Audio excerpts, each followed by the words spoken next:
Hi, my name's PJ, and welcome to our short presentation. Have you ever wondered how the rich keep getting richer while broke people stay broke and the middle class seems to be shrinking?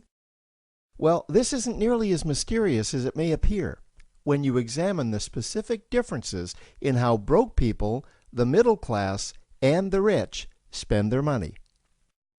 Now, this is such a simple concept, yet so profound, it nearly knocked me out of my chair when I finally understood it. I'm going to show you exactly how the rich spend their money, and you can evaluate for yourself why they keep getting richer and the broke keep getting broker, and why the middle class remains so stressed out. Now, to get started, I'd like to review some financial terms we'll be using during this presentation. The terms that you need to be familiar with are cash flow, which means money you bring in, expenses, which means money you spend, assets. Now, this is the most confusing one. You're probably familiar with the traditional definition of an asset, which is something you own or have equity in. However, back in the 1990s, Robert Kiyosaki introduced us to a new definition of an asset in his groundbreaking Rich Dad, Poor Dad series of books. Robert taught us that an asset is something that pays you, and that's the definition we'll be using here.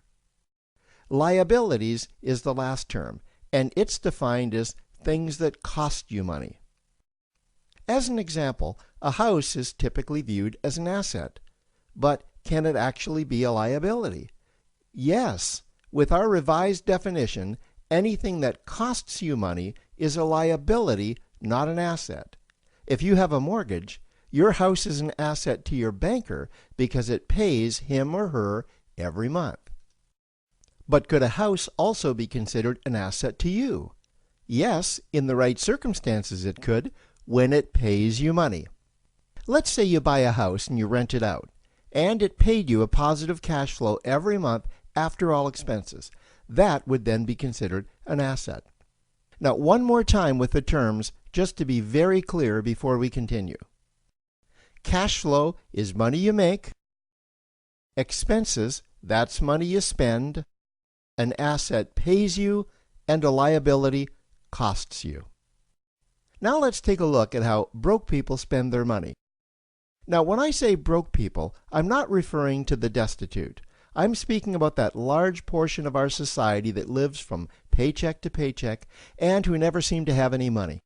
In fact, most times there's more month left at the end of their money, and I'm sure many of you can relate to that group.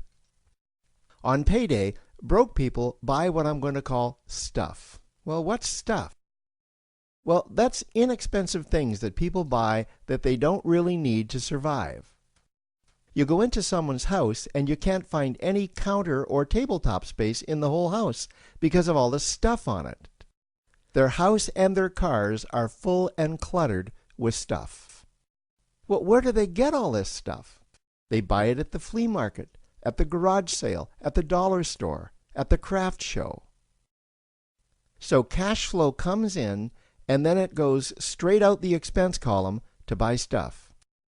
You see, broke people never really educate themselves on assets and liabilities. They justify buying all of this stuff by claiming that it costs so little. But over the years, it's all they ever have. The problem is their cash flow never produced or created more cash flow. Now, please understand, I'm not undermining or taking any shots at this or any group. I just see a lot of financial difficulty out there, and it really doesn't need to be that way. Creating wealth isn't a mystery, it's a formula. The only reason someone doesn't create wealth is because they either don't know the formula or they don't apply the formula. Now let's take a look at the middle class. The middle class is the group that society mistakenly thinks are rich. They're not. Yes, they typically earn a six-figure income, and many of them appear rich, but it's what they buy with their money that keeps them prisoners of the middle class. What they typically buy are liabilities. Remember the definition of a liability? Things that cost you. By buying liabilities, the money gets pushed up and out their expense column. Liabilities are items like cars, boats, houses, airplanes, credit card debt. Now let's see just how this happens. The middle class gets a nice paycheck, let's say $10,000 for the month. They then split that down the middle and they pay their monthly expenses with half, and with the other half, they make a down payment on a new car. The car costs $5,000 down, and after they add on the insurance and the maintenance, that liability now costs $1,100 new dollars every single month. A few months go by, and they want a boat, then a vacation home, a Rolex watch on their credit card, a vacation on their credit card. And before you know it, their liabilities have raised their expense levels to near or above their income levels. They actually spend equal to or more than they make, meaning that they have to go to work and make a certain amount of money every single month just to cover their liabilities. The other important issue with both broke people and the middle class is that normally all of their cash flow is dependent on their own effort, meaning that they've educated themselves to exchange their knowledge and expertise for someone's money. Also, the money they earn is usually the highest taxed form of income. Here's an example. An attorney is knowledgeable about law, so people pay him or her in exchange for that knowledge on an hourly basis. The problem here is that if the attorney isn't sharing that knowledge with a client, then the attorney isn't making any money. This causes lots of stress and anxiety in their lives, and if you ever ask them to take an afternoon off to play golf with you, well, they very rarely can because of how much money it'll cost them to take that time off. On the surface, life's pretty good. The reality is that it's a roller coaster ride. That's the middle class. Now, I know this group very well because for a great deal of my adult life, that was me. Now let's take a look at how the rich people spend their money. Rich people acquire assets. Again, an asset is something that pays you.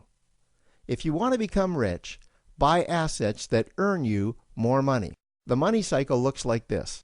Acquire assets that produce cash flow, invest the profits to acquire more assets that produce more cash flow, invest those profits to acquire more assets that produce more cash flow.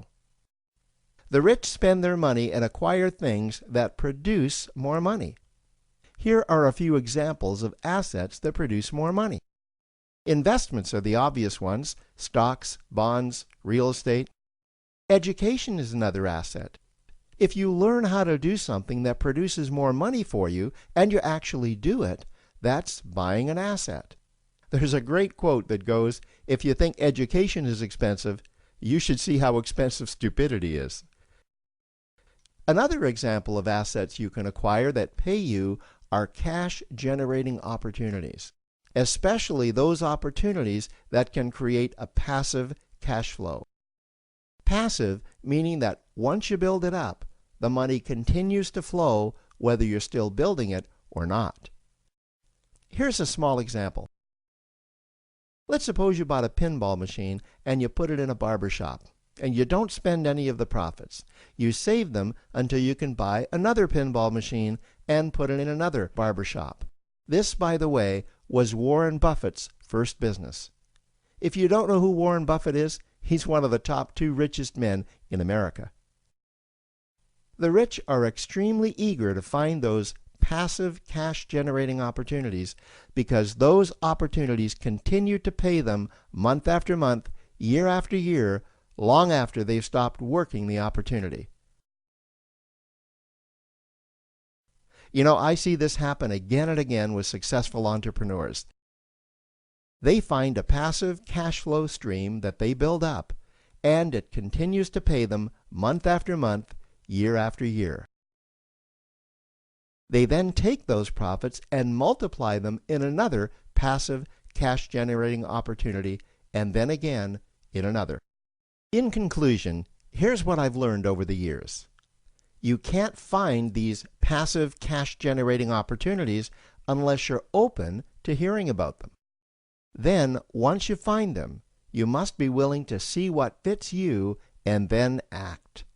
Now, the reason I say this is that I once answered a hokey little ad that I ended up generating 7 figures from, simply because I answered that ad and then took action. These opportunities are out there, you just need to find them. You also must be opportunistic enough that when the right situation does present itself, you don't miss it. So remember, broke people buy stuff, the middle class buy liabilities, and the rich acquire assets, preferably cash-generating opportunities that can create passive cash flow. They then take that cash flow and invest it in another asset that produces more cash flow. That's the wealth creation formula.